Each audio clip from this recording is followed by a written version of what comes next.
आपकी शादी कब होगी, और you want to know whether you'll have a love marriage or arranged marriage. Divorce के क्या चांसेस हैं? In case you going through a divorce, is it a good idea to initiate it or should you settle in for a mutual divorce? क्या आपको alimony मांगनी चाहिए, क्या नहीं? क्या आपके स्पाउस का एक्स्ट्रा मैरिटल अफेयर तो नहीं चल रहा है? इज ही और she involved outside? All these questions can be answered very easily like this through the help of occult sciences, astrology. और आज का ये वीडियो मैं यही बताने वाली हूँ, बुलेट पॉइंट्स, कैसे किसी का हॉरोस्कोप देख के या अपना खुद का हॉरोस्कोप देख के you can find answers to all these questions and many more. नमस्ते, मैं हूँ पूजा Sharma, your friend, guru and guide, a certified international astrologer, and in today's video I am going to teach you how to see this using through an example in the chart. So now first of all understand basic things first. जो basic concept है वो same रहेंगे. This can be a very long video but we have to keep it very short. Also हमको सबको साथ में लेके चलना है, तो कुछ beginners होंगे, कुछ expert होंगे. तो जो है मैं एक 360 डिग्री व्यू, एक जनरल बात बता रही हूं, लेकिन जब भी कोई नेटल चार्ट देखते हैं हम बहुत डिटेल में जाते हैं. So please understand the basic concept, is that whenever we have to talk about marriage, there are two charts that we consider. Point number 1, D1 and D9. Yes, these are different divisional charts. So जो आपका natal chart रहता है या जातक की कुंडली रहती है, जो basic horoscope रहता है आपका, जो पत्री रहती है, that's our divisional 1 और D1 chart. और मैरिज का कॉन्फर्मेशन हम लोग देखते हैं D9, जी हाँ, नवांशा चार्ट में. अब कुछ लोगों का चार्ट बनाने का तरीका अलग हो सकता है, जैसे नॉर्थ इंडियंस का अलग होता है, South Indians, Bengali, Orissa, different style. For that matter astrology is also of various kinds, Lal Kitab, Vedic and lot more. यहाँ हम वैदिक एस्ट्रोलॉजी की बात कर रहे हैं, western astrology is also there, और बेसिक पॉइंट की बात कर रहे हैं. तो मैंने यहाँ जो एग्जाम्पल लिया है, this is the D1 chart और द नेटल चार्ट जो हमने बनाया है, या लग्न कुंडली जिसे कहते हैं, और ये हमारा D9 है या नवांशा चार्ट, जिसमें मैरिज का कॉन्फर्मेशन देखते हैं. So now first thing first, which is the house that we look into for marriage? Yes, it's the 7th house.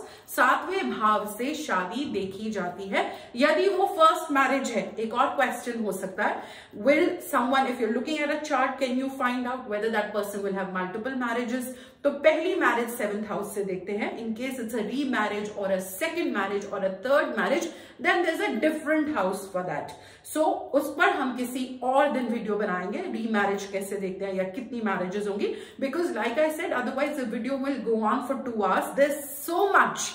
Astrology is like an ocean, never ending. तो आज जो है हम बेसिक फर्स्ट मैरिज हम देखते हैं 7th हाउस से. हमने D1 चार्ट देखा. इस चार्ट में वेरी क्लियर आपका जो एसेंडेंट है वो देखिए, यहां से 4th राशि, कैंसर लगन की ये कुंडली है. एज एन एग्जाम्पल, ये एक फीमेल का मैंने हॉरोस्कोप लिया है. फीमेल क्यों स्ट्रेस कर रही हूं, आई कम टू दैट. सो यहाँ पर ये जो नंबर्स आप देख रहे हैं 4, 5, 6, 7, ऑब्वियसली ये राशिज हैं, भाव आप जानते हैं. 7th हाउस से या 7वें भाव से मैरिज देखेंगे इस जातक की, इस नेटल चार्ट में. यहां पर अगर हम प्लैनेट्स की बात करें तो हम देखेंगे कि हमारा जो मून है, जो हमारा एक्चुअली इंटरेस्टिंगली एसेंडेंट है या हमारा लॉर्ड है फर्स्ट हाउस का, वो 12th हाउस में बैठे. पूरे 9 प्लैनेट्स फटाफट देखेंगे. यहां से शुरू करें अगर हम, तो हमारे 2nd हाउस में कॉन्सेंट्रेशन है, कंजंक्शन है मोस्ट ऑफ द प्लैनेट्स का. तो यहाँ पर हमारा राहु है, सैटर्न रेट्रोग्रेड में है, मार्स रेट्रोग्रेड में है, जुपिटर भी रेट्रोग्रेड में है. उसके बाद हमारा 3rd, 4th, 5th, 6th, 7th house में कोई प्लैनेट नहीं है D1 में. 8th हाउस में हमारा मर्कुरी एंड केतु है. यहाँ पे हमारा सन या सूर्य है, शुक्र या Venus, and then 12th house is moon. This is our D1. इसी जातक का जब हम D9 बनाते हैं, चार्ट बिल्कुल डिफरेंट हो जाता है. यहाँ पे कैंसर लगन था, यहाँ पे आप देखिए राशि 5 आ गई है, और यहाँ पे जो है असेंडेंट चेंज हो गया है। D9 या नवांश चार्ट, नवांश क्यों कहते हैं? It's just 9th part of the कुंडली। D1 इज पूरा complete account balance, D9 is part of it which we only refer to for confirmation of marriage related questions. तो यहाँ पर हमारा असेंडेंट, हमारे यहाँ पे सूर्य जो है दूसरे भाव में बैठा है, और 4th हाउस में हमारा Venus and Ketu we've got, then we got moon and Saturn retrograde here. 7th house we've got Mercury here. D1 7th house we did not have any planet, but in D9 we've got 7th house Mercury, then we've got Mars retrograde and Rahu here. 11th house we've got Jupiter in retrograde. Okay, like I said, this is a horoscope for female. Why female? Please understand, along with D1 and D9, you have to understand that if it is a female horoscope, then you will consider the placement of which all planets. For female, Jupiter, Guru. Female horoscope, Jupiter placement you have to see, and in case of a male, Venus. Okay वो कारक है शादी का या significator शादी का। Female horoscope Jupiter Guru, mail is your Venus. ठीक है, तो यहां पर हम देखेंगे 7th हाउस में कोई प्लैनेट नहीं है। बेसिकली आपको इसके साथ विंशोत्तरी दशा भी देखनी है। व्हेन आई से दशा, महादशा, अंतरदशा एंड प्रतंत्र दशा। Okay, so I am trying to follow a middle path. बहुत ज्यादा लंबा वीडियो भी ना हो और बहुत फास्ट भी ना हो कि कंफ्यूजन हो, बट इसके भी सब पार्ट छोटे छोटे टॉपिक्स पे अगर आप कमेंट्स में कोई क्वेश्चन है तो लिख सकते हैं, नहीं तो जो जो आप क्लैरिटी मांगेंगे कि मैम ये क्या है, हम देखेंगे कमेंट में रिप्लाई करेंगे, नहीं तो वो छोटे छोटे मिनी टॉपिक्स में भी will try and make different videos for you.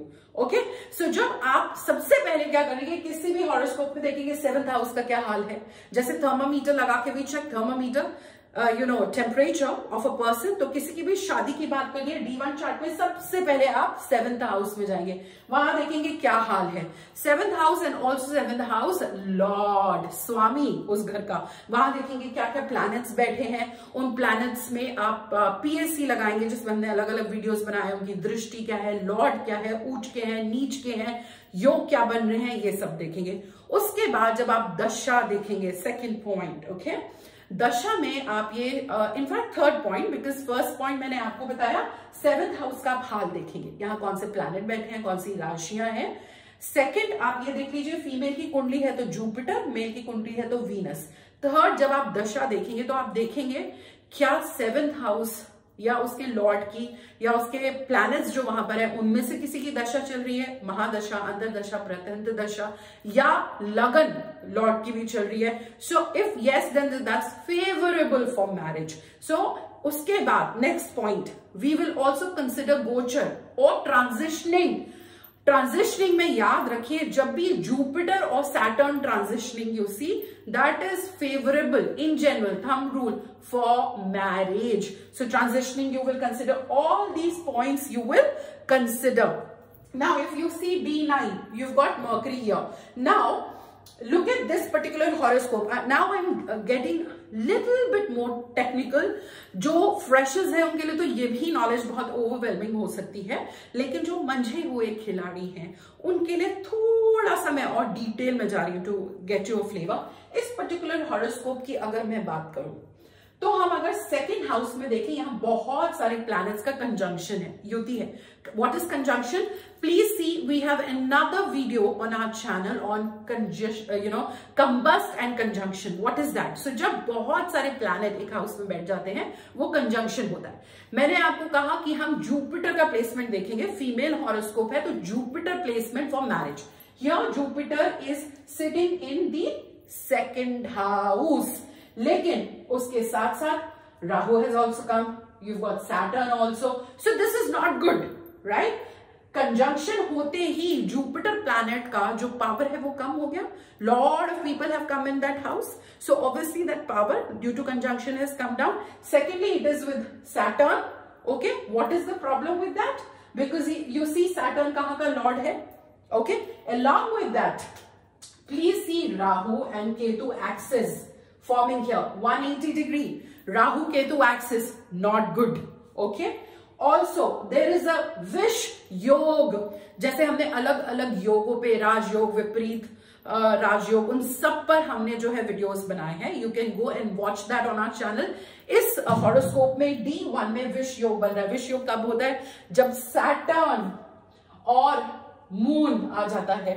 ठीक है. So lot of reasons why this person will have problem in marriage. अब इसी पर्सन का जब हम D9 देखते हैं, okay, so again you see 7th house is Mercury.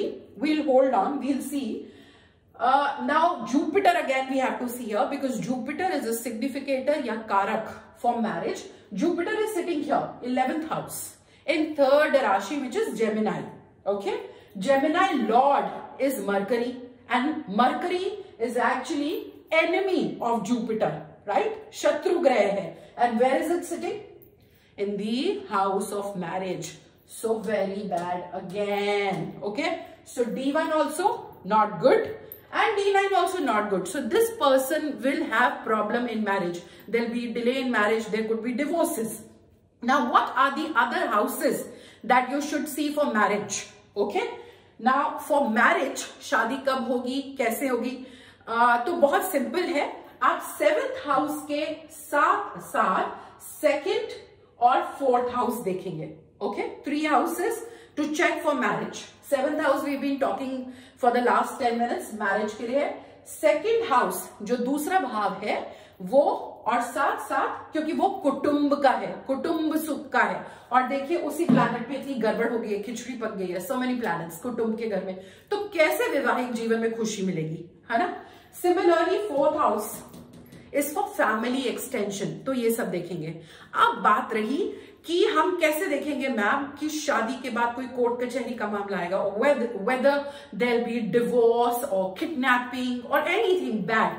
So one is marriage not happening. मेरी शादी नहीं हो रही है, रेमेडी बताइए शादी कब होगी, डिले. सो वो हमने देख लिया. सेकेंड सिनेरियो, शादी के बाद डिवोर्स तो नहीं होगा, ब्रेकअप तो नहीं होगा, कोर्ट कचहरी तो नहीं होगी. वो कैसे देखेंगे? 7th हाउस के साथ साथ अगर 6th और 4th हाउस का लिंकेज है, कोई प्रॉब्लम है, by 6th house, because 6th house आपका कोर्ट कचहरी के लिए है, कोर्ट केस के लिए है, और 4th हाउस आपका फैमिली के लिए है. So if you see there is a link between 6th house, 4th house and 7th house, then there can be court cases and all. When I say connection or a link, it could be aspect है या कुछ भी connection है, वो सब हम check करेंगे. Now next thing, how to see whether it will be a love marriage or an arranged marriage? Very simple. Love marriage we will see from 5th house, because 5th house is the house for our emotions. So if you see there is a connection of 5th house with your 7th house, then chances of love marriage, क्योंकि आपका दिल लग जाएगा, दिल मिल जाएगा. And if you see no connection between 5th house and 7th house, then arranged marriage. Very simple. तो आज के वीडियो में हमने ये देखा लव मैरिज और अरेंज मैरिज कैसे देखेंगे, मैरिज में प्रॉब्लम होगी, डिवोर्स होगा या नहीं होगा कैसे देखेंगे, फीमेल कुंडली है या मेल कुंडली है तो उसमें कैसे देखेंगे. ठीक है.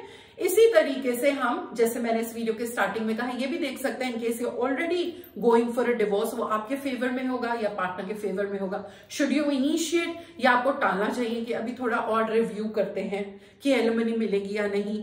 मल्टीपल मैरिजेस कैसे देखते हैं, सेकंड मैरिज, थर्ड मैरिज, तो ये जो है हम आगे के वीडियोस में बताएंगे. If you have any question you can leave in comments, and also like I have said few times, please also let us know on what other topics you want us to make video.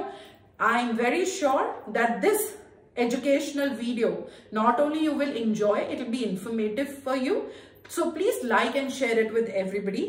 And अगर आपको मजा आया, कुछ सीखने को मिला, और आप ऐसा और सीखना चाहते हैं और लोगों के साथ बांटना चाहते हैं और चैनल सब्सक्राइब नहीं किया तो जरूर कर दें. Thank you so much for watching this video. It was a pleasure to shoot for you. नमस्ते.